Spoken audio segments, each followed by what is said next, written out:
All right, welcome back to another video. And I told y'all start doing some more AMAs, and I'm completely lost on how to do these. So my good buddy Fluffy, a lot of y'all know him, David, from some of the past Helium groups and our DPIN group and some previous projects, has agreed to, you know, be my guinea pig on this. And as you can see, my filters work really good because I make them look like a very handsome runway model right now. So well, welcome, Dave, and thanks for helping me out with this. Sure thing, man. What's up? I don't know, so just talk about some different things. I wanted to get your opinions on a couple of things, but I'm gonna open up with a fun fact. Dave and I have been knowing each other. I consider him a good friend now. We've been knowing each other for about 3 years from the Helium project, and I'm pretty sure. I can't remember what I ate for breakfast today, but I remember me and him kind of doing a little battle of wits over a Facebook post back in the Helium days. And I think after our battle of strength and minds and stuff like that, I'm sure I won it too, even though I can't remember anything. But actually, he then asked me if I wanted to be a moderator for the Helium group, and we started talking a lot after that. And that's basically how that started. But um, some of y'all know, but we play Call of Duty about every night, as my wife could tell you.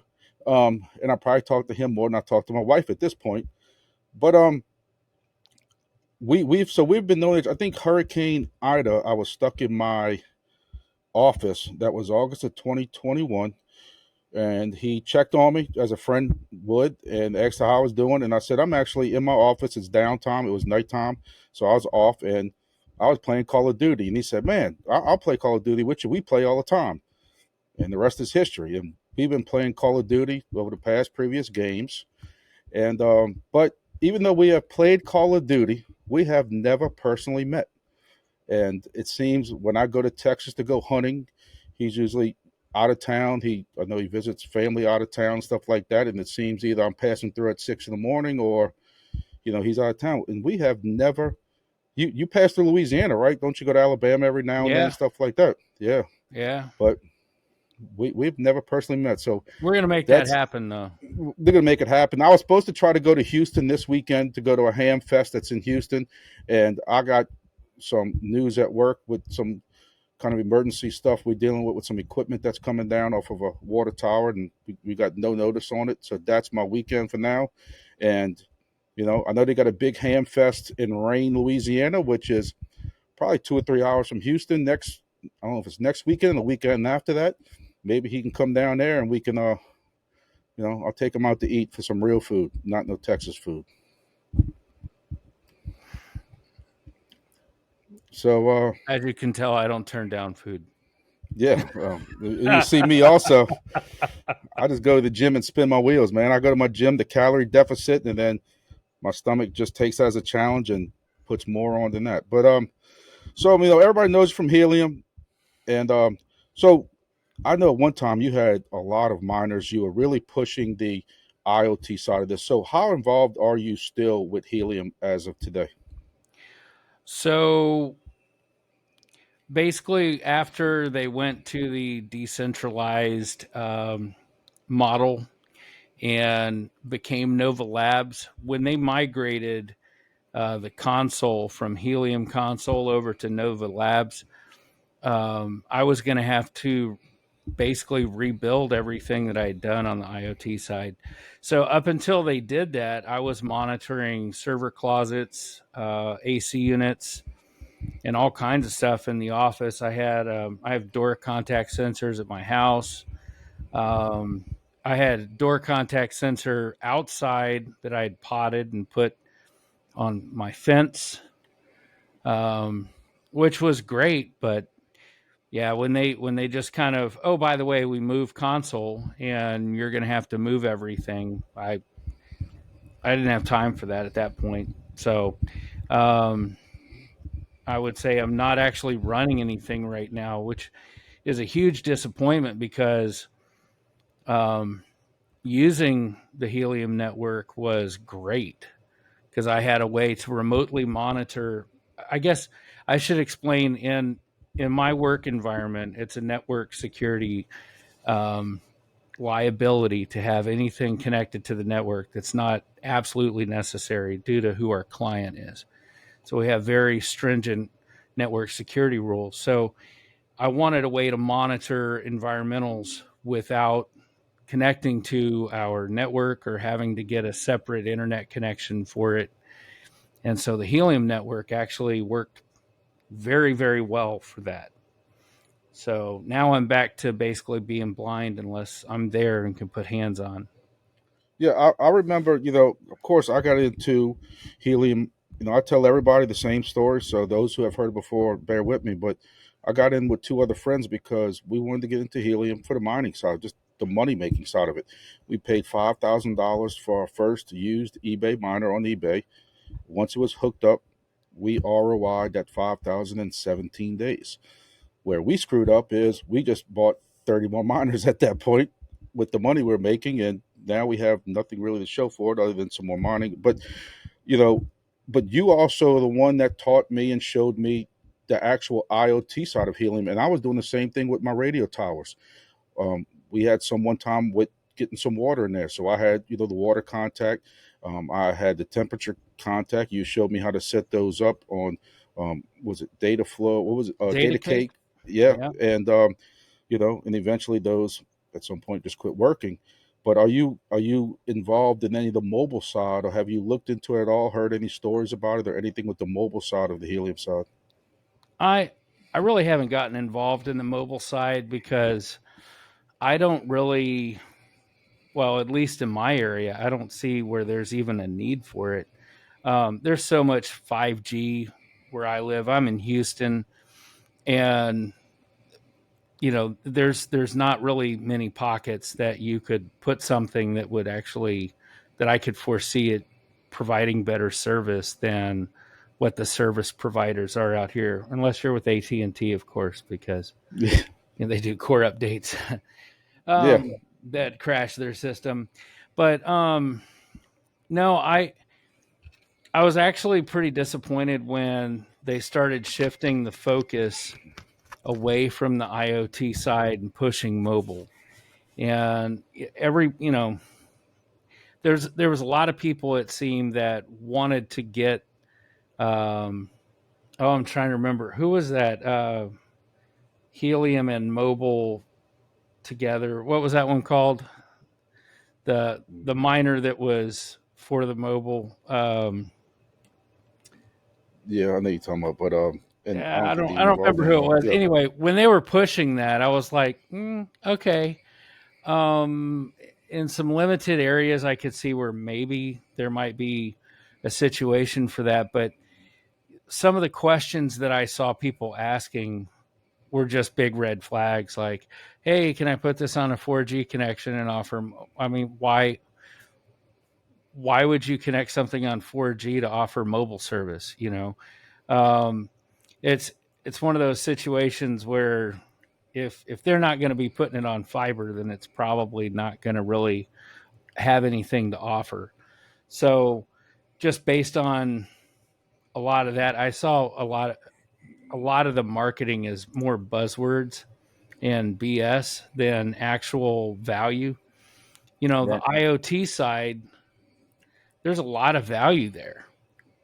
Um, the door contacts I had on my house, uh, even if our power was out and you open the door, That's right. if several miles away they had power and that signal was received, I'd still get a text message. Right. So, um, I see LoRaWAN, even though it's very limited in how much data you can send for certain applications like environmental data. I think it's huge. And having a distributed IoT network, in the case of, let's say, you want to monitor the inside temperature of a semi truck going down the highway, either you put it on a cellular connection, which is a whole lot more expensive than just running IoT. So, the applications are there. I see a lot more value there. I just and there's no competition really. Right. And so I, to this day, I'm still kind of wondering why it is that they turned and put all their emphasis um, on mobile and just kind of, oh well, IoT, yeah, that was a cool idea, but it's not really taken off. Um, Now I will say that the programming portion of IoT is a royal pain. There are some companies Ten out thousand there. percent agree with that. Yeah. Yeah, there are some, companies out there that have made QR codes where it's easy to onboard an IoT device, and that's pretty Yeah, I got to cool. say, Like, if it wasn't for your videos and you actually, my first one on the phone with me, telling me, all right, you got to do this and do that, I would have never. I'm sitting there programming all these crime cameras and microwave links that go on 13 miles and stuff, and I wouldn't even got halfway through that. It was very much a pain. Like I could not offer that to people. I'm building this Helium IoT network out here, but there's no way I could offer that to people out here to say, hey, use this. I have this network set up. I couldn't even come close to walking them through that. It was not user friendly on that side of it. yeah, I mean, in it's one of these things where like I still see a lot of value in IoT, and I hope that eventually that comes around. If I owned a plumbing service, I would get moisture sensors, and every time I replace a water heater, I would put one in the pan, no Absolutely. doubt. Um, but I like my favorite manufacturers, Dragino. I had many conversations with them, and they were pretty cool. They helped me kind of, I guess, get what I needed for my applications. And I did lose a sensor about 8 months in, but it got struck by lightning, so I'll give it a pass. Right. It was on the I, I roof. will. I will say though, while it does seem like they're not concentrating on it, you do have some people who are using it. I've Yeah, told you and everybody on my channel, like I bought 3 demo miners, and especially when you compare that to the sword chain miner, which works the same thing in the OB2 port.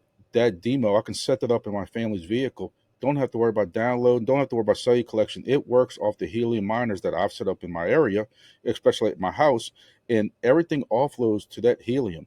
I'm looking at also. I have that company out of Texas um, that I spoke to you about, and we're looking to do some tracking things at work for items that seem to have to grow feet at night and walk away, and it uses the Helium network. You connect it on there. It even keeps a charge for like something like 5 or 7 years, and that's even pinging every so often and stuff like that. And that's the Oyster. I think I spoke to you about that.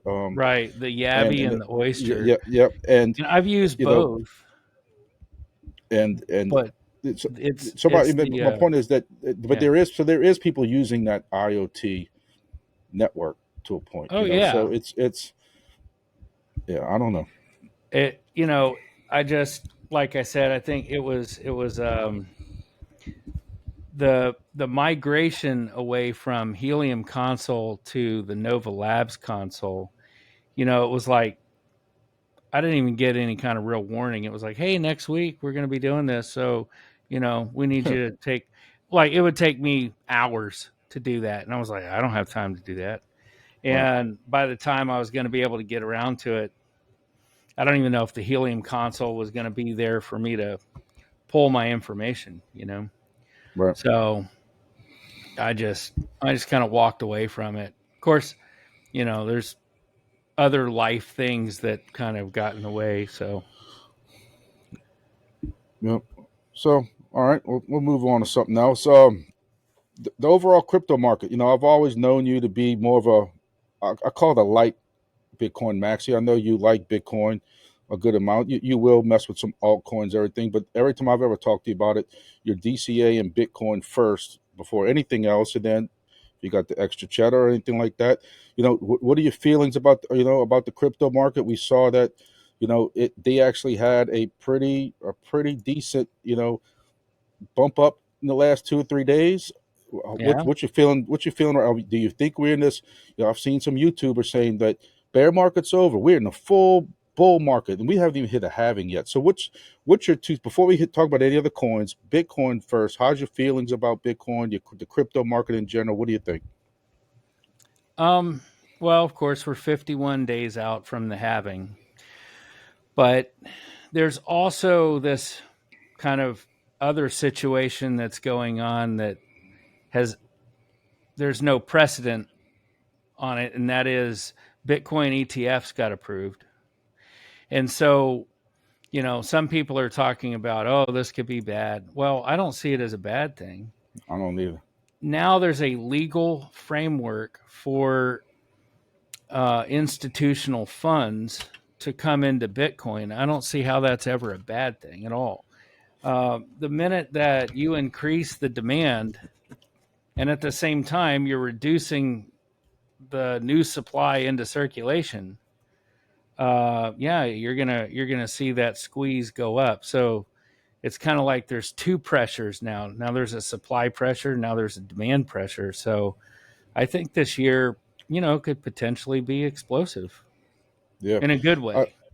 I get exactly where you're coming from, and I've had discussions with people, and I see the YouTube. I'm watching that, stream that, when I'm supposed to be working, and that's the good thing about having three screens at work. But there seems to be this push pull, or this you know argument back and forth, like just like you're saying. Do you want to keep it decentralized? It's supposed to be decentralized, and when you have these institutions come in with this ETFs and these bigger companies buying a good amount, you're kind of losing that decentralization. My argument to that is the average mom and pop who is never going to mess with Coinbase or some of these exchanges, now they can go through their H&R Block or something to that effect and buy shares of Bitcoin or something, just at least get their feet wet into Bitcoin. And that's what, to me, that ETF offers to the average mom and pop that might want to dip their toe in crypto and have no way of doing that. So I'm curious why they make the argument that that hurts decentralization if big I parties think I come think because in. of the amount they're worried about. You hear about BlackRock and some of these companies who are buying these large amounts, and it's and we talked about the shock in the supply shock, and but how much are they really going to own and control? I think maybe that's what they're more concerned with than anything else. Well, owning and controlling are two separate things. Yeah, So as more people get involved and host Bitcoin nodes, that helps secure right. the blockchain. So it doesn't matter if somebody comes in and buys a bunch. I mean, from I guess from the economic standpoint, yes, if somebody who had, let's say, 500,000 Bitcoin put a market order out to sell Right. all, sure, it could do something to the price, but But they're not going to they do that don't because if they control it. if they right, if they drop it on the market like that, then the first part of their Bitcoin is going to sell at that price. But by the time they're done selling that amount, yeah, right, Right. exactly. So And you know, it's one of those things when everybody is running away in fear, that's the right time to buy. absolutely, blood in When the streets. everybody's all greedy and they're trying to buy it, that's the time to just hold back. Now, I still DCA every week, so but I'll when be I'll be DCA tomorrow. It doesn't matter what this price is. I'll be DCA tomorrow on my usual and going from there. so like I've made a lot of mistakes along the way, and probably the biggest one was walking away from Bitcoin after I lost. Um, I lost, over 35. It was like 36.3 Bitcoin, and this was before hardware wallets were a thing. And I had it on an exchange, and the exchange had issues. It was an insider attack, and gone. And it wasn't like it was worth a lot compared to today's value, but it still was enough to kind of upset me. And I was like, this sucks. And I walked away from it for a while. And then when I came back, it was like, I don't know, 6,000 a Bitcoin. I was like, golly, man. Had I just, you know, sucked Stuck it with it. up, learned my lesson, and moved forward. And what it came down to is, I found it inconvenient to use a paper wallet, Right. and so I just left it on the exchange. That was my bad. And ever since then, ever since getting burned like that, you know me, I'm like the hardware wallet evangelist. So Yeah. I don't leave anything on exchanges, and I never make digital copies of any seed or anything like Right. that. So you know, hopefully, hopefully I've learned my lesson. I know I preach it on my channel, and I do. For all clarity, I am one of those people that do as I say, not as I do. I'm not going to sit and tell everybody I'm using that, but for the safety of everybody else, I do preach that the only way that your crypto is safe is on those hardware wallets, those cold storage wallets that are not remained online. And you know, I kind of tell everybody the same story too. As I have a cousin who at 2012 was telling me, he was trying to get me into Bitcoin, and I knew Bitcoin from the gym, and that's how them guys were getting some of their vitamins from overseas. And I'm like, me as a cop, I'm not touching that. And then I started looking into it just a little bit, and I would see where I remember it. One day, Bitcoin was $1. I'm like, okay. Then the next day it was like 25 cents, and I'm like, wait a minute, why would y'all buy this Bitcoin? You bought $100 worth of Bitcoin that's only worth $25 now. Then the Right? next day it was $1.50, and the next day it was back to 20. And back then, 2012, you had to download this weird program that didn't look safe or secure at all. And Yep. I'm like, no, guys, I'm not touching it. Well, my And you cousin could also to mine this in a day has, browser too. eh, You could and even you and could to the even go to a faucet and get some Bitcoin for free. yeah, Yeah. there was an app on iPhone at some point where every day you would, answer some little question they gave you like point two or something. And I'm like, whatever happened to that stuff I was doing? But in hindsight, you wish you would have listened to all that. But here we are, later. But you know, is there any, you know, we see Ethereum. Do you think Ethereum is going to be, the next, still remain number two? There's talk about Solana eventually passing it up or something else. How do you feel about Ethereum and Well, anything else that you think? okay. So before I get say anything critical about Ethereum, I'm going to put this out there first.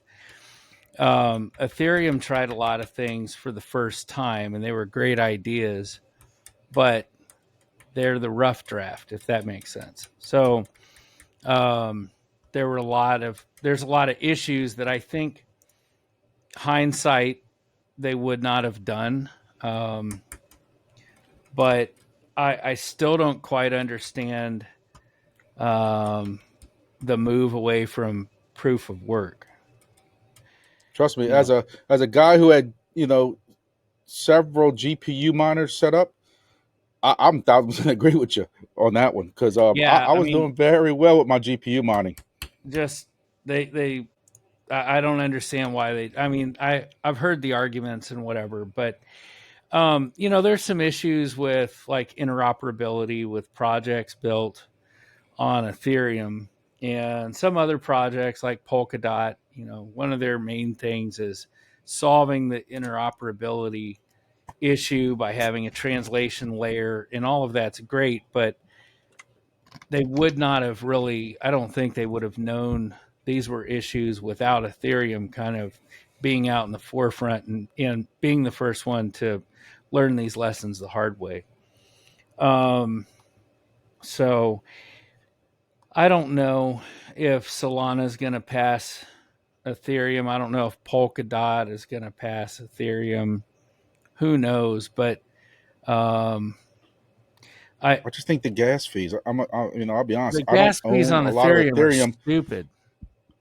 I It's got and I got like $50 of a coin Yep, that's ERC20 on Ethereum, and if I wanted to sell it, it would cost me $70 in gas. So I'd pay twenty yeah, dollars to get rid of it. I mean, it doesn't make any sense. yeah.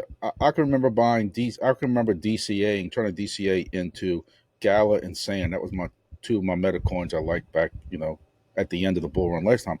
And you're buying, I might buy $25 or $30 of each coin I like, and you're losing half of it just by trying to move it to a wallet to get it off the exchange. And I'm like, this makes no sense. I'm losing half of it, and I've kind of steered away from those Ethereum any projects because of that reason. That you're losing half of it just by moving it. Well, back way back when I had a bunch of BNB, when it was an ERC20 on the Ethereum chain, Yep, and when Binance was like, "All right, peace out, US. We're not going to do anything with y'all anymore." I offloaded all my BNB. Of course, hindsight being what it is, had I just held on to it, I'd be in a much different place today. Because at the time, I think it was like 30 cents a token it or was. something. I, And I then, still have some of it. Yeah, but BNB chain, the transaction fees are really low. Solana, the transaction fees are really low.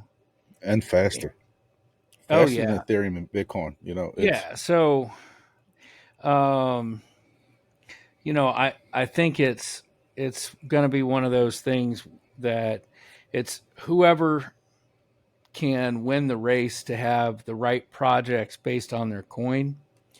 I right. mean, based on their blockchain, will likely be the winner. But um, I don't necessarily see all of them.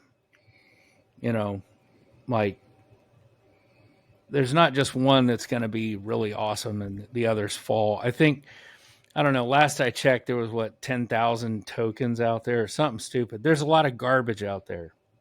Well, there's more than I ten had thousand. If I created my own token called Teabag, I have some of that, and I did you that sent just me.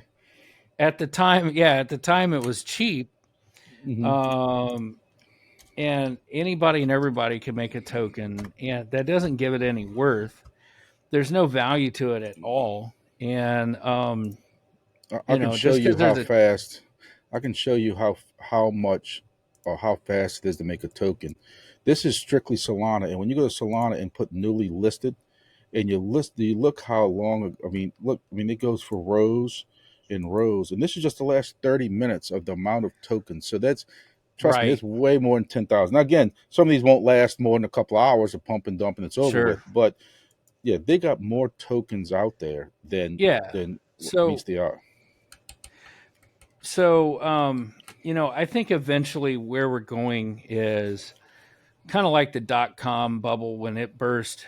There'll be a crypto bubble where you'll have titans rise out of the ashes and everything else just burns and fades away.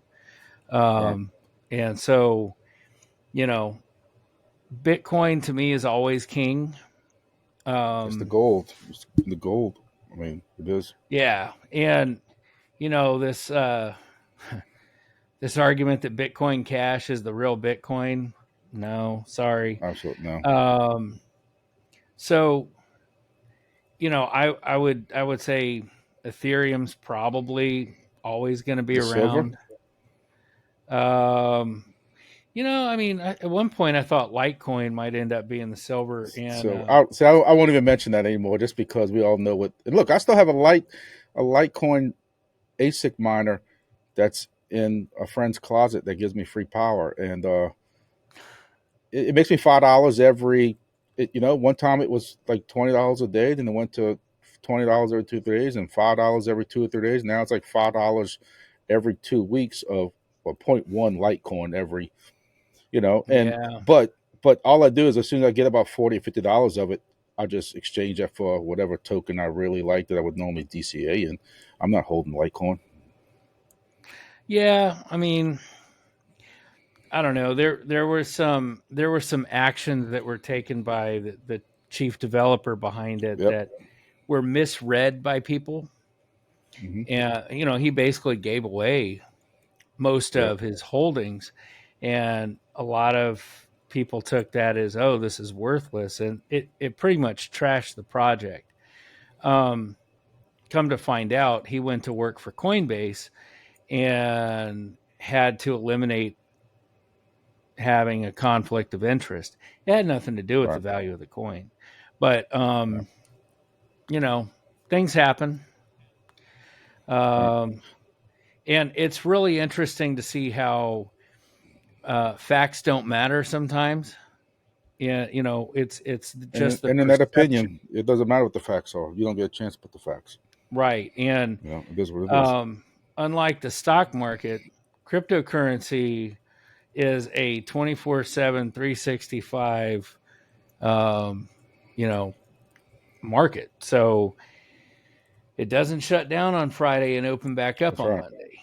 That's right. And so, back when now I attribute some of the spikes in Bitcoin value in the past to world events.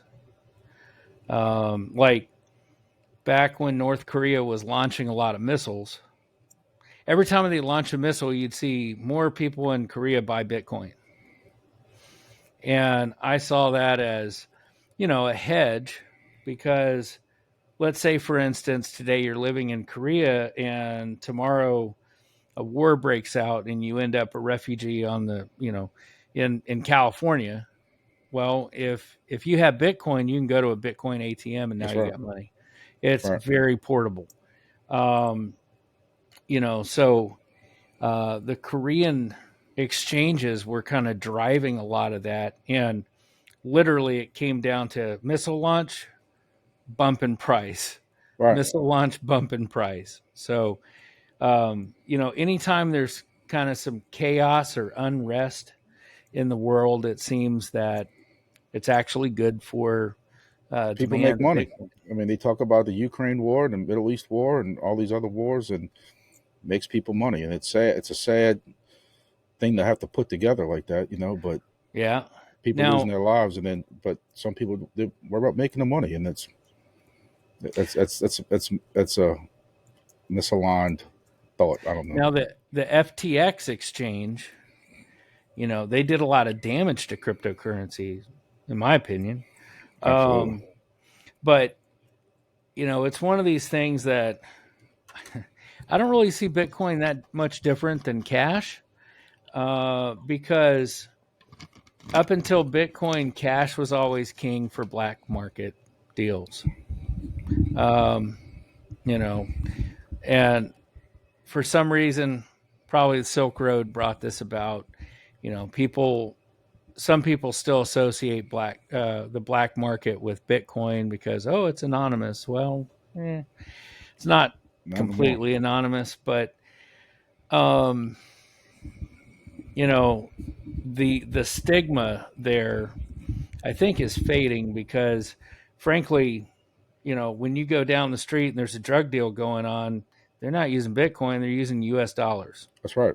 And I So, have to remind people where I work at that, because there are certain people here with the old mindset that, you know, actually my parish was one of the, this was years ago, was one of the first in the nation. We arrested one of the largest Xanax dealers in the United States. And he strictly dealt with crypto, and he had like 10 different Bitcoin wallets. And we made national news on the law enforcement front because we were the first ones that was able to seize a Bitcoin wallet. And oh I wow, just remember it was just a huge deal and stuff like that. But I just know certain law enforcement people that are like, Bitcoin's bad. That's strictly, you know, strictly used by the black market and buying drugs or terrorism. I'm like, yeah, because nobody used cash before that. You know, cash is more anonymous than Bitcoin nowadays. And with Bitcoin, you can see the transaction, where it's going to and stuff like that. And but when people have their mind made up, they don't want to hear any other side of it. yeah. So I've used Bitcoin to purchase things. Um, I've bought Bitcoin. Well, let's see. I bought hardware wallets using Bitcoin Hmm. because, um, as some people may be aware, some of the hardware wallet manufacturers, one in particular, they used Shopify for their store, and Shopify got hacked, and the customer list and credit cards got swiped. And basically, if I pay in Bitcoin, there I don't have exposure there if there's a Right. hack, and they don't have credit card information, so to speak.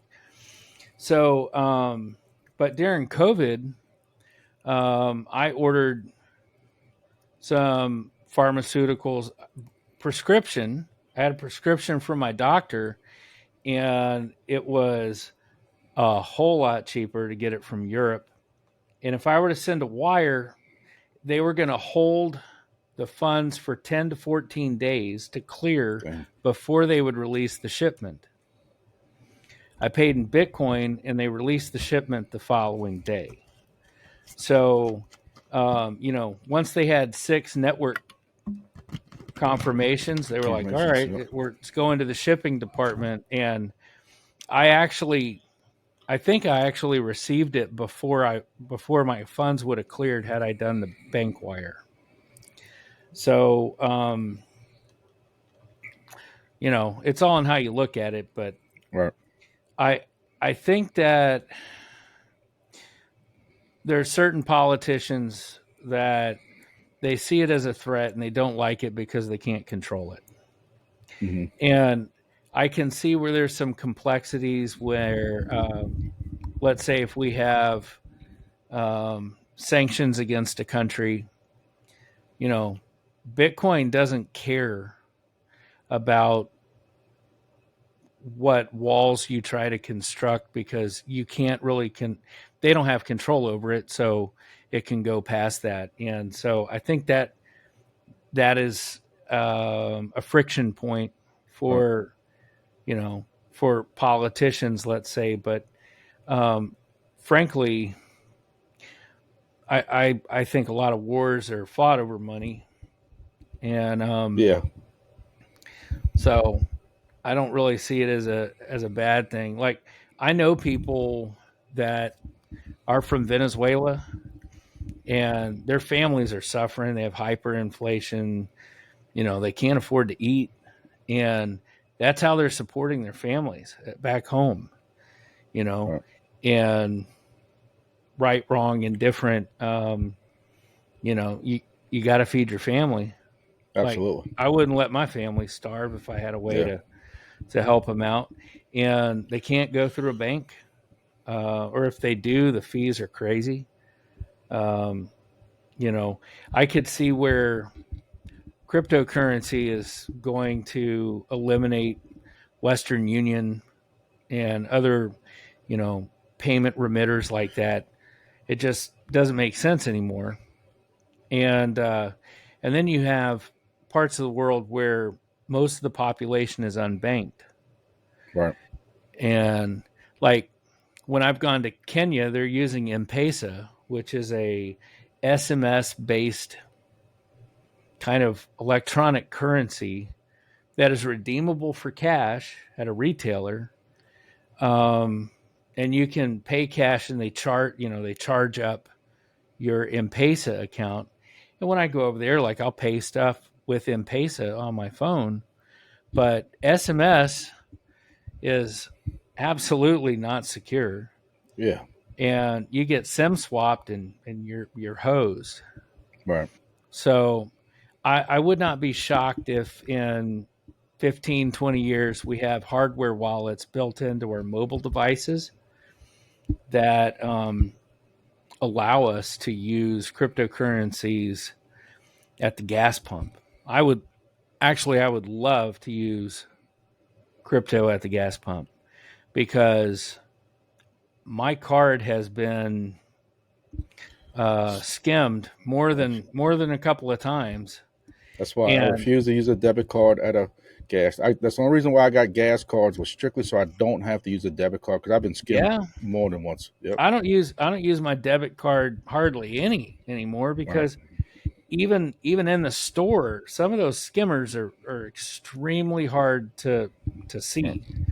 And people look at me funny, but when I get out at the gas pump, I grab it and I Me kind of too. yank on it. Yep. I want to know, is that held on with VHB tape, or is that the actual device? Um, but and what's crazy is I got skimmed twice in like 3 months at the same gas station. The first time I let them know, they pulled the device and immediately it was replaced with another one. So I just stopped going to that gas station altogether. Now, what would be neat is if you walked up to a gas pump, if they had a screen with a QR code, and let's say, when you swipe your card, it puts like let's say it makes a $50 pre authorization, right? And then you pump your gas and then it settles out after the fact. They could easily do that with a smart contract, um, with Absolutely. I mean, you can any send crypto. you can send wallet to wallet, different coins now with a QR code. You scan one with one phone on this computer screen, or vice versa, or something like that, and it works. And so, with a lot of point of sale machines having screens already, um, once that becomes, I would say, kind of common, I think the flip to that would be very quick. Um, I just think they have to get over the hump. And once they're over the hump, it's going to be a very quick transition.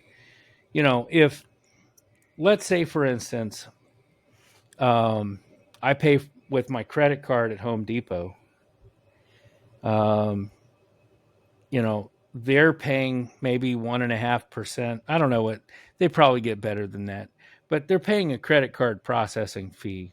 Right. And if you figure, I don't, what was their revenue last quarter? No idea. Like, I can tell you real quick. Um, I'm just picking on them because they're the first one that came to my mind. So, okay, in 2022, they had a revenue of 157 billion. It's the price of wood, man. What they want for a 2x4 these days. I guess, but where I'm going with that is, if we were to, I don't know what percentage of that is credit cards, Right. but I'd, even I'd if, bet a good amount of it is. oh yeah, I'm sure, I'd be willing to bet probably half, maybe more. Um, if you figure that, let's just assume they're paying 1% processing fee Right. on a, you know, on $75 billion. Well, if I were paying in Bitcoin, I would be paying the fee, not them. Right. And so that's That's an a lot of added immediate, volume now growing through crypto now and Bitcoin. yeah, but that would be a huge, huge bump to their bottom line. And I think once it becomes more acceptable, cryptocurrency kind of becomes palatable to business. Um, and there's some legal framework that's needed first. I mean, that's part of the issue, is that a lot of companies are afraid to touch it because, um, is it a currency? Is it a commodity? Don't Well, know. one one Is it thing a I've read is security? one thing I've read is one reason some companies don't want to deal with it is, I'm I know it's more drastic than this, but just follow me. For example, I want to go buy this Diet Coke, and Diet Coke's $2, and I swipe $2 right now at 6:26 p.m. Central Time. But by the time that they would go and process that, if there's some kind of crash, they didn't get Be a $2. dollar, Their Bitcoins be $1, right? Or vice right? versa. But that is one of the big things is when you go and buy $200 worth of clothing somewhere, or gas or something like that, is what is that? How long can they hold that value? And then also is, let's be honest. I know that Lightning Network and stuff like that, but depending on any issues with that chain at the time, how long does it take for that transaction to go through? Does that person have to sit at the gas pump for 5 minutes waiting for confirmations and different things like that? There's a couple of things that still need to be worked out, depending on what token you want to use and stuff like that. Right. And that's where I kind of see Bitcoin as the gold bars I of preach of that all the time. cryptocurrency, even though I see it as a currency. Um, you know, if I had a gold bar and I walked into Walmart, they wouldn't take it as legal tender. It Right. still has value, lots of value, but um, you're having to sell it for something else that is more quote stable Right. and use that. And as the U.S. dollar continues to trend to zero, um, I think people will be more open to that. I also think that there's a generational uh, handoff that's got to happen in order for cryptocurrency to really get big, and that is, younger folks have to move up into leadership and be willing to go in that direction. But there's nothing that I can think of that is not moving to digital. Right. No, absolutely. So, we had I had cassettes, then it was CDs. Blockbuster Music had all the CDs. They're gone. Napster. Now I just download it on my phone. Yep. Legally. I mean, bookstores are having a hard time keeping the doors open because, All right. well, I just get ebooks. Everything's going digital. So, I don't know. and My daughter did ask me for Christmas the Taylor Swift album on vinyl, and I'm like, "Do you even know what vinyl is?" Yeah, I mean that's a little niche that some people are getting back into, and I had to also get her the record player, and I oh, had to also teach her that you can't, how easy it is to scratch that vinyl. You can't move that needle the, you got to lift the it. wrong way. You gotta lift it. Yeah, Use the yeah. little buttons. Yeah. So I'm gonna change the subject real quick. Well, not really, but kind of, sake of Well, time. can I It, say one other Go. thing Yeah. real Go. quick? No. Absolutely. Go. Yeah. I would be willing to say it this way. A lot of people already use digital payments. They just use an imperfect system, and that is credit card companies. Absolutely. Yeah. And if somebody gets my credit card number, they can go out there and put me in a bind. I challenge anybody who thinks Bitcoin is BS to post their credit card number, expiration, and 3-digit code on their Facebook page. They won't do it for obvious reasons, but I can take my Bitcoin wallet address and put it out there all day, Absolutely. Yep. and I don't have to worry about it You might because get as some long free as you don't have my donations. feed, you don't have my Yeah. Bitcoin. That's So right. there is a huge difference there. And until people are more educated about what that difference is, we're going to be forced to use an imperfect digital payment system where there's a lot of loss, there's a lot of theft, a lot of fraud, and it just doesn't follow the best security practices. But go ahead. Well, I'll go one step further just with that before we change subjects. There's been no secret that our government has wanted to go to some type of electric dollar, digital dollar type system, and the big knock with that is when they feel that, oh, you didn't pay enough taxes last year. Well, don't worry, we're just going to take it out your electronic ledger. And so, would you rather us go to a crypto type, Bitcoin type digital in that direction, or do you really want Uncle Sam and the SEC and Biden deciding which digital dollar we're going to go to? Well, yeah, I mean when it comes to the idea of a centralized digital currency, I think the thing that a lot of people overlook or they don't quite understand is, um, with Bitcoin in particular, is that it has a fixed supply. There will never be more than 21 million Bitcoin. That's right. Um, if there's a centralized currency from the U.S., I don't envision that our government, and I'm speaking for the United States, I don't envision that the United States would ever create a currency that they could not then create more of it. Because Yep. currently, the way our system is set up, government runs out of money, they just print more, Print it. That's right. and that just tanks the value. So I remember, you know, 85-cent gallon of gas. I remember a couple dollars I was getting a gallon of milk. That ain't Watch happening. out. We're going to age ourselves here on the Oh internet. man, I Don't. know, don't but I can remember delivering pizzas in high school for in 99 cent. People give you $1 tip, and they gave me a gallon of gas. 99 cent. I can yep, remember back where I'm at. I can remember 69 and 59 cent a pound crawfish. And you talking about right now, people lose their minds because it's like $18 and $19 a pound, and I'm like, there'll be no crawfish for me this year. So, them days are definitely over with.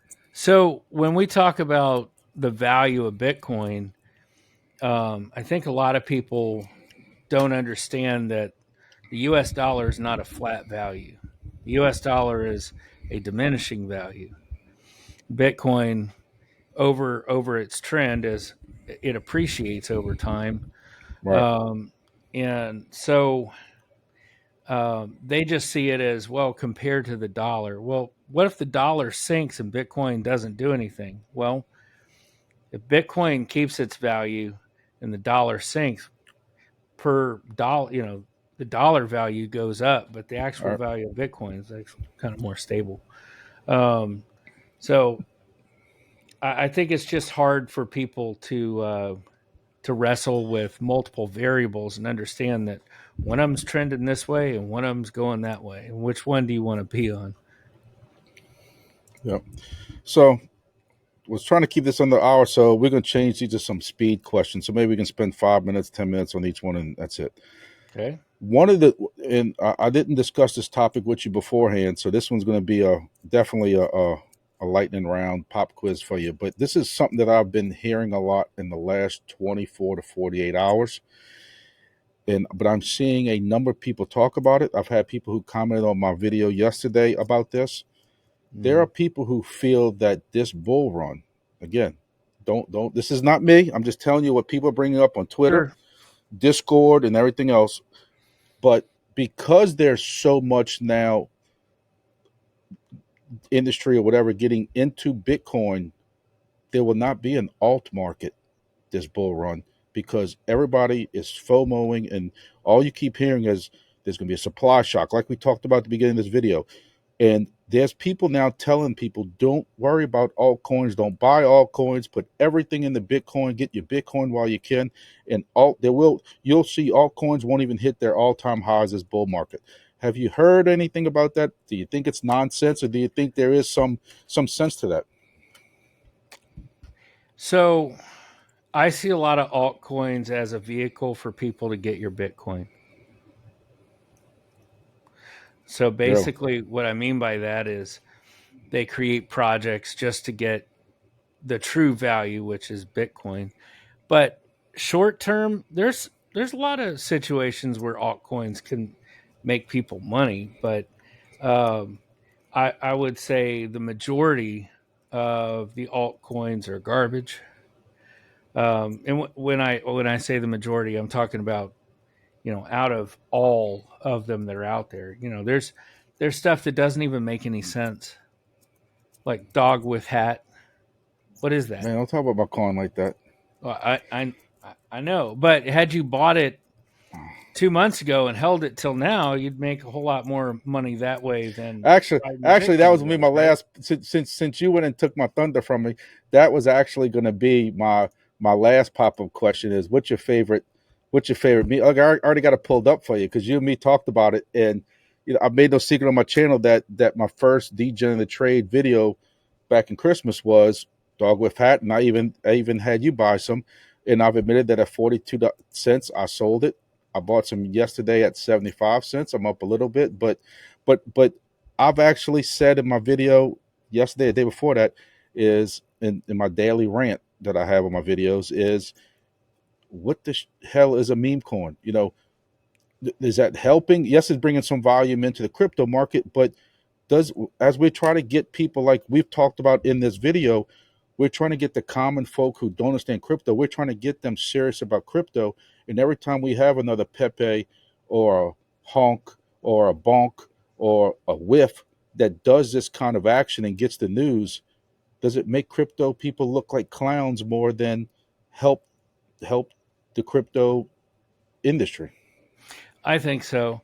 Um, I I honestly can't see myself sitting down talking to somebody in the C-suite, in the boardroom, about Pepe or dog with hat. Absolutely.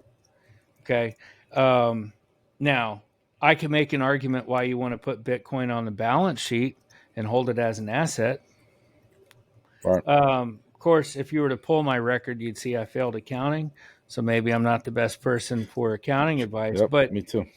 Michael Saylor did a really good presentation on putting Bitcoin on the balance sheet and using that for cash flow. Something that I think is a really interesting idea is over collateralizing a loan. Let's say you put up 3 times the value in Bitcoin to get cash.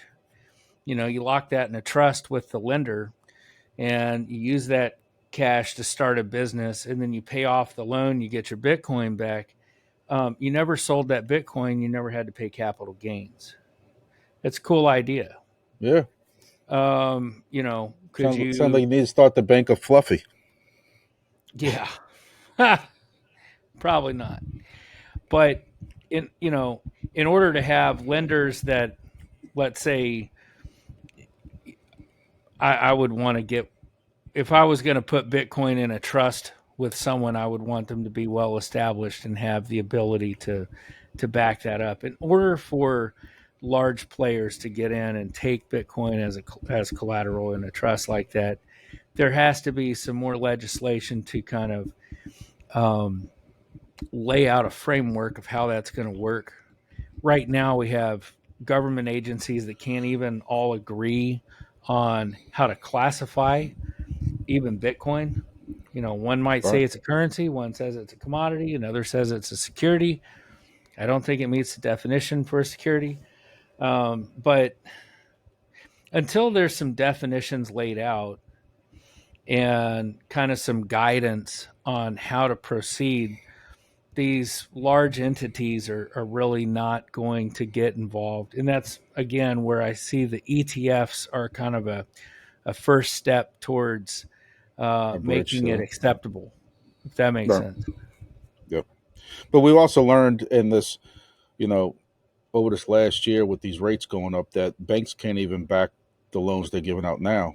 So and True. and that actually got passed under Trump, that threshold even went lower, that you don't have to worry about backing the loans, and some of those banks folded because of that, and the government had to come bail them out. Yeah. Which Yep. I I'm not one of these that's in favor of bailing out businesses when they fail. It's one of these things that, well, if that business failed, then there's going to be another one rise up and take its place. I'm more of a free market type. So You know, or it wasn't managed correctly to a point, or the CEO is still making $4 million a year while they can't balance their sheets and stuff. We can talk yeah, about this for another day, but yeah. I mean, you but know, it's no different than somebody that went out and took out student loans to get a degree in underwater basket weaving, and then now they're flipping burgers somewhere, and they're asking the government to bail them out. Well, you made some poor choices. Like, right, I don't know where this guy over here working 3 jobs needs to pay off your debt, but that's another discussion. right. Or like me, who my wife got a master's degree, so as soon as we finished paying off her regular student degree, now she went for her master's, and then you got paid off. So we sat there and hustled, and we couldn't go out to eat sometimes, and you had to eat hot dogs and stuff, and you paid those bills and you paid off that loan. So Yep. why is it fair to us that we paid off? I don't even know how much that cost for a 6 year degree, basically. Um, we paid it off. So why is it fair that you didn't even get anything out of college, and now we're gonna? But anyway, I So don't want to now get you're stuck yeah, paying for someone else. Yeah, but right, we'll yeah, move on. yeah. So um, majority of the stuff now is that I'm into is passive income. I think I'm in like 10 different passive incomes. I know you're not really up to all that. We tried DFly. It's no secret that crashed and burned, and they're still driving down the street with the car on fire. but to a point. But I know you're busy with work, with some family stuff going on. Is there any passive income projects that you even looked at, talked about, into at all right now? I mean, I'm still mining helium. I'm Okay, not. I'm not mining at the level that I was. I used to have hosts hosting for me. Pretty much all of mine now are self hosted. Um, you got a wingbits. I set you up a wingbits down here by me, so you are into oh yeah, wingbits. yeah, yeah. That's right. I'm into wing bits. And see, I wouldn't have been in that without you. Yeah, Um, but no, I mean, I used to manage a Bitcoin mine that had like 500 ASIC miners going, and it was something super crazy. And when that was over, I walked away, and I was like, I'm never doing mining ever again. But Helium taught me, hey, yep. maybe be on the lookout for the next one. But just like anything else in the crypto space, when it's new, it's very difficult to ascertain whether or not it's legit. Like Helium is still a legit project, you know, and in my view, they've made mistakes, but they're also doing something for the first time. So I have to give them a pass on a lot of things because they're kind of feeling their way through a lot, even though I don't agree with some of the decisions. But um, as far as other projects, I don't really concern myself with other projects because I'm mostly focused on just, instead of paying $20 for a pizza, I'll get $20 of Bitcoin and eat Right. something at home. And they Yeah. got people who say that instead of spending, $200 to get into this project, I'll just buy $200 of the coin Yep. and ride that same thing. I'm getting to a point that I'm starting to get worried that everybody, DPIN is the new. You search YouTube for DPIN, and the amount of projects or passive income, and now that's the new hot catchphrases. Is there's more and more of these projects coming up, and how many can really be sustainable? And just because you think you're crypto related or they become crypto related, do you think they're going to be successful? And Yeah. I am starting to worry that people are taking advantage of, because there have been, you know when you look at demo and you look at Hive Mapper that was making stupid money. In Helium at one time, we talked about what we were making. So now you have companies that are just jumping on the DPIN passive income bandwagon, and people are jumping at it with the hope of making Helium or Hive Mapper type money. And I'm worried that they're going to get taken advantage of. And it's just, and I think you and me know that a certain project that was doing that. Yeah. And I had demo at one point, and I ran into so many issues with trying to get the device to connect to a wallet that I had to have on my phone, which I don't like having wallets on my phone to begin with. Um, and after several months of jacking with it, like when I ordered it, the time between I when I ordered it and when it was delivered was so long that when it got delivered, I forgotten I had ordered it, Yep. and That's going to then be me with it Hive Mapper. it never would connect. And they're like, "Well, go get an Android device and connect it that way," and that didn't work either. And I just lost patience. I needed a Raspberry, so I ripped the Raspberry out of it, made me a DMR hotspot, and I've been happy with my hotspot. So, Well, that actually brings me to my one of my final questions here. Was, I know you're getting very, very involved in ham stuff. We both have ham licenses. You are practicing way more than I am. But I mean, ham is kind of an IT electronic type, geeky type thing. I mean, I'm a ham. I can say that. But majority of the hams I know are not touching crypto with a 10-foot pole. Now right. that now that you're into both of those hobbies a lot, I know you go to your ham meetings and stuff like that too. Y'all got a ham fest coming up. Um, why do you think there's a huge disconnect between crypto and that hobby, the ham hobby? I think it's a generation gap. Um, some of the hams I know, they've never even touched digital modes such as DMR with radio. Right. So asking them to even look into the idea of an electronic currency is just, you may as well be talking about, getting abducted last night and Right. probed by aliens. So, and I think that's going to change rapidly because I'm starting to see a lot of new hams that are under the age of 30, Really. which, oh, yeah, I like, haven't seen that down here at all. What I see down here in Louisiana is I'm very worried about the hobby because I think I still go to some ham meetings occasionally, and I'm still at my age the youngest guy by far in there. And I do worry, and I well, see more silent keys and more silent keys coming up. yeah, And I was always concerned that you don't see every now and then we would see some 15, 16 year old in there, and I'd get all you get excited, man. Okay, maybe younger generation, and he'd last about 2 or 3 months, and then he's gone. And that is true. Is getting some of these ham guys feel that because we didn't come in during the Morse code time and stuff like that, right. that that's how old fashioned they are. Maybe that is the difference or the reason why they just won't accept it. Well, I think what is kind of bringing new life is there's some YouTube channels that are really gaining strength, and that Right. appeals to a much younger generation. And so, I actually will be hosting several ham YouTubers at the Houston Ham Fest this Real, weekend, real. and they've done a lot for the hobby, bringing people in. Hmm. And really, what it comes down to is, you know, TikTok and YouTube is where you go get the younger folks, and things spread very quickly. Whereas a lot of the guys that you're talking about in your ham club, you know, if they saw it in the newspaper, they might read it. Right. Yeah.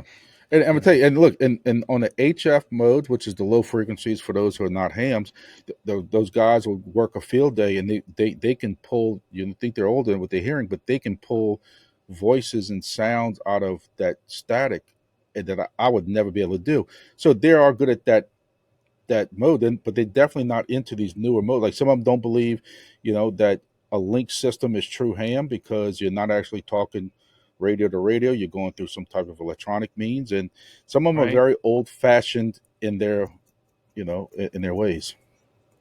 But again, I'm seeing, at least in our club, I'm seeing the older guys, while they may be resistant to things, um, they're kind of giving in to the pressure of, okay, yeah, things are changing.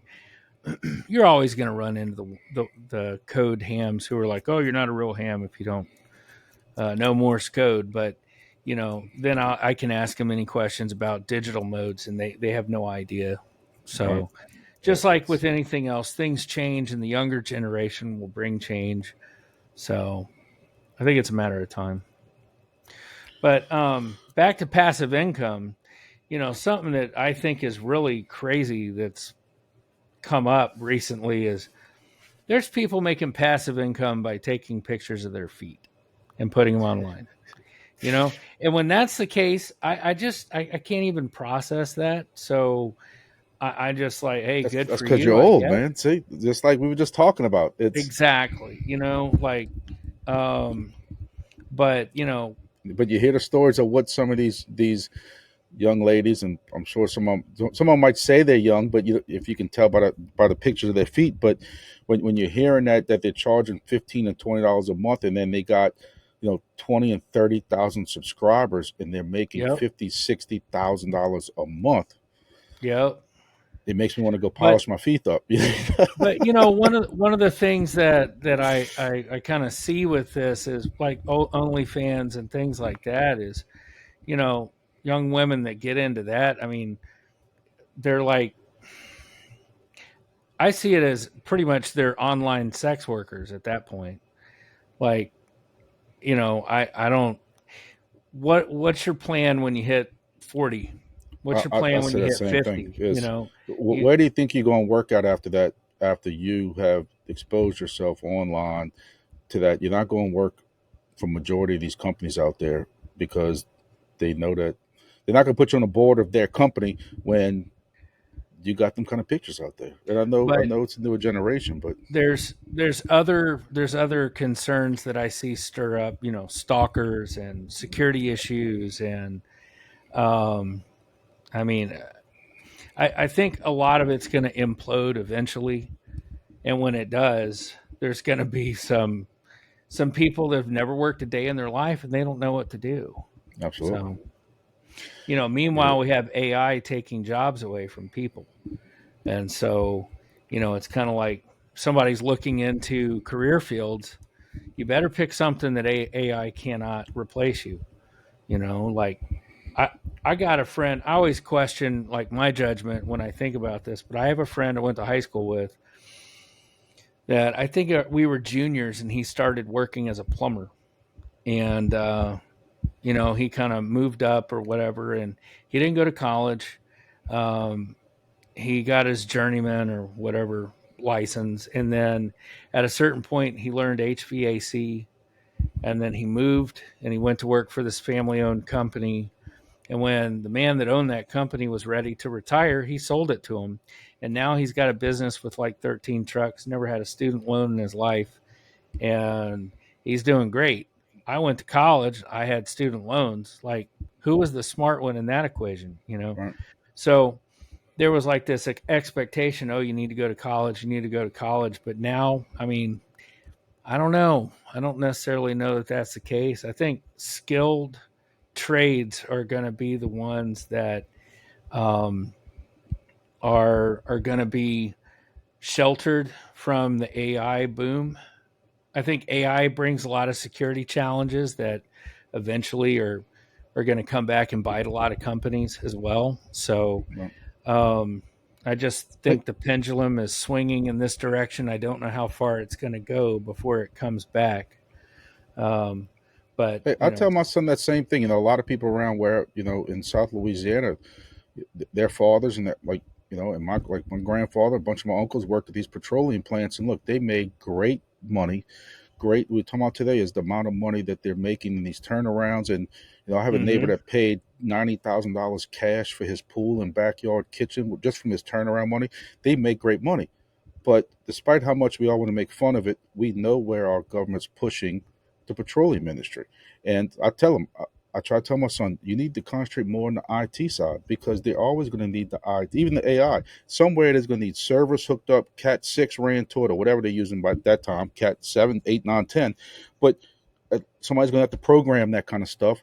And to me, that field has more of a future than, but I've always said also is that you're going to need your plumbers. You're still going to have plumbing. You're going to need your air conditioning guys. And if they push Yes. everybody to a college, who is going to be doing that? It's I it's mean, you're I right. live in Houston. If you're an AC tech in Houston, I mean, you're going to have work just year round. I know in the more rural areas I live at, plumbers or air conditioning guys, if it goes out at your house, good luck getting somebody there in 24 to 48 hours because there's just Yep. not a lot. And especially Yeah. getting somebody quality, a plumber or air conditioning guy, you're waiting and hope your fan works in your house. AI is not going to go out and fix your That's right. AC. Yeah. So, yeah, I mean, looking forward, I could say, that might actually be a wise decision if somebody's fixing to graduate high school is don't unless you're going to be a doctor or an attorney or something like that. Nah, man, go learn a trade. Right. So, as my final question, um, so in Call of Duty, who's your favorite player to play with? Me, William, or Daz? That's all I want to know. Because I was told it was me because while I'm screaming and running for my life, that distracts everybody so you can pick everybody else off. Is that true or not? Wow, that's a loaded question. With and it's a question asked inside of a box. Right, right, yeah, Um, who is my favorite player? Oh, I love hearing Daz cuss yeah, with man, it's his great. thick I British can't, accent. yeah, absolutely. You know, You're And They're a William lot of stays fun. calm. And William stays calm. I don't know how. I'm gonna have to go to his yoga class or something because he can be getting ambushed and killed, and he's just the most calmest, cool, collective. I've never met him in person either. One day I'm hoping I can come meet both of y'all, but he just seems the most gentleman, polite guy. Like, yes, sir. Thank you for shooting me in the head from the back. I appreciate it. You have a blessed day, sir. You know, Well, he just seems the coolest dude, but just like cool, calm, and collective, 24/7. so William is used to working in an environment that is cutthroat, high pressure, high velocity, but requires um, a lot of forward thinking and planning, and so that's just his personality. You Yeah. know, he's always, but that's good and bad. Sometimes you need to take quick action. But he's thinking 150 steps ahead. I'm thinking about the next 3 steps. And that's why a lot of times I'll say, hey, I have an idea. Oh, that didn't work And out. we all like, oh yeah, let me out the Y'all truck saw now. it. I didn't. Right. Yeah. So, But so violence of action is one of my specialties. But I'm not able to utilize that anywhere but Call of Duty now. well, I did want to ask you. I know we're going way over now, but a lot of people don't know this, but you are a very great photographer. And are you still doing photography now? I know you got 17 hobbies and stuff like that. I know you still have your website for photography also. Is it Yeah. fluffyshotme.com or Yeah. something? I mean, what? Yeah. Fluffyshotme.com. And But you have some great um, photographs on there, man. thanks, I'll give man. it to And, you. you know, I really enjoy photography. I love to travel and take photos. But lately, there hasn't been anything local that I've really wanted to shoot, and I haven't really done a whole But you lot were of shooting travel. like supermodels at one time. You told me, so I'm sure it couldn't have been all bad, right? Oh no, and that's one of the best things about being a photographer is models are like, "Hey, I need pictures for a portfolio." Well, okay, And you get to stare at them, don't and throw you me don't in get the that police briar called patch. on. Yeah, yeah. You get to Well, stare at them, yeah, and but police don't get called on you. believe it or not, when I don't really like doing model shoots. There's very few models that I will shoot with. One in particular, she's super cool and she's a friend of mine, and yeah, I don't even look at her like that because it's kind of weird. She's more like Good. just a buddy, if you will. Hmm. But she shoots guns. Uh, she works on her Jeep. She does her oil changes. Sounds like She's a rare just unicorn to me. yeah, definitely a unicorn. But she's super cool, and I can go out and shoot with her. And but the reason that I don't like shooting models a lot is when I go out and shoot, I want to find something and shoot it and develop like process it the way that I want to process it. I don't like having to meet someone else's expectations. So All right. if you look at my photography, I'll go places. I do a lot of landscape photography, and if somebody likes it and they want to put it on their wall, cool. If you don't, that's cool too. And that is actually my biggest source of passive income, if you will, is once I've produced something and it's on my website, um, I have a fulfillment service. When somebody orders a print, the fulfillment service prints, ships, and then I get paid later. Oh, And you don't have to mess with any of that. so yeah, I haven't really done a whole lot. And like you said, I've had some family stuff going that I've had to kind of.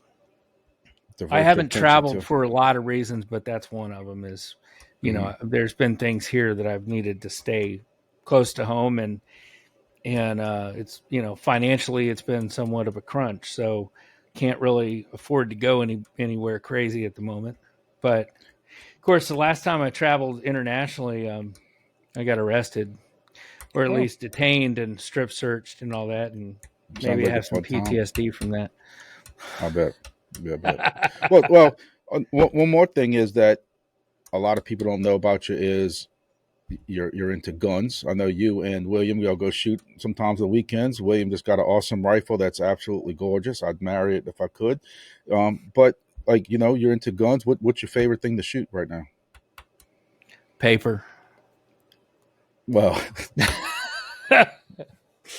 yeah, well, that's a good answer. I got you. Now you caught me off guard. Okay, we're even now. Um, so my favorite is I have a monolithic integral suppressed AR-15 that it's hearing safe, and being that I have some hearing damage, it's nice to shoot something that isn't loud.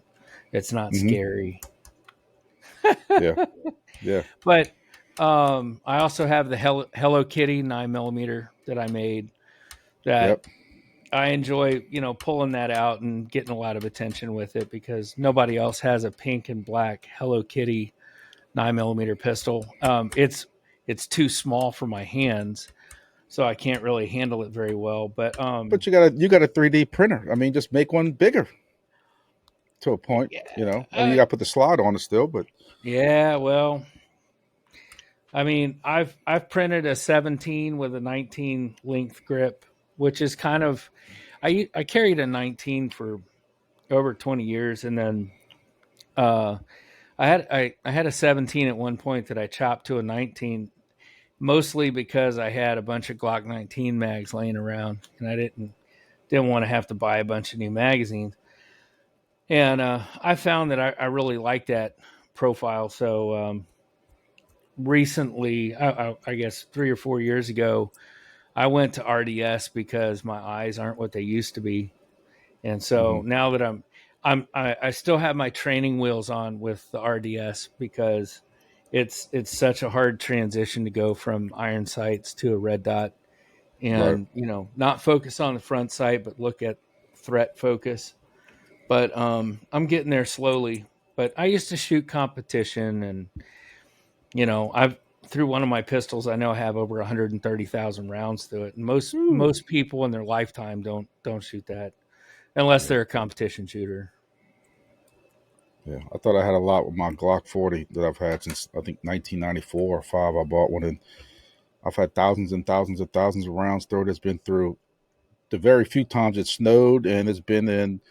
I had to jump in the lake one time, Lake Punchstream, which is a completely salt water thing. It's been in the mud during fights and stuff, and it's still to this day, it's it'll still go bang with no problem. So Yeah. they, and I know, so I had thousands, thousands, thousands of rounds, but you definitely got me beat. But so on closing, I'll say this: um, WIF hit $1.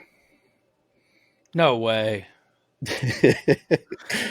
While we sit there talking, instead of investing in more WIF, man, what I mean, look at that, man. They went from 17, I mean 71 cents at 2 hours ago. What's the total supply of WIF? I don't know, man.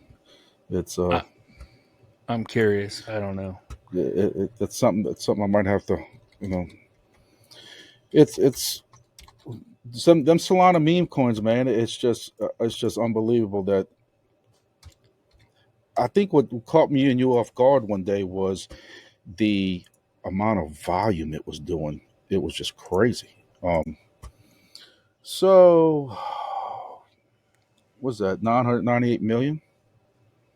Yeah, if I did my math right, 998 million, and That's the supply. that's the supply. And right now it's at about 200 million in volume, ranked number 77 on Coin Market Cap right now. That's It's crazy. ranked 77 in volume, ranked 94 in market cap. And I still don't understand where the value is in a meme coin. That's It's just strictly money. I'm making money, and that's it. I know yeah. Pepe was kind of doing something similar, and Pepe's actually taking a dump. People might be taking their money out of Pepe, and I don't know. But I appreciate you doing this with me, man. Helping me get my training wheels off before I have my AMA with wingbits coming up, and another one bit harvest hopefully after that. And now I gotta go figure out how to edit all this and stuff. So, All right. but I Well, appreciate it, man, and hopefully I'll see you online about an hour and a half on Call of cool. Duty, and you can get me killed with another bad idea driving somewhere. All right. Sounds like a So, plan. all right, man. Thank you. All right. See you later.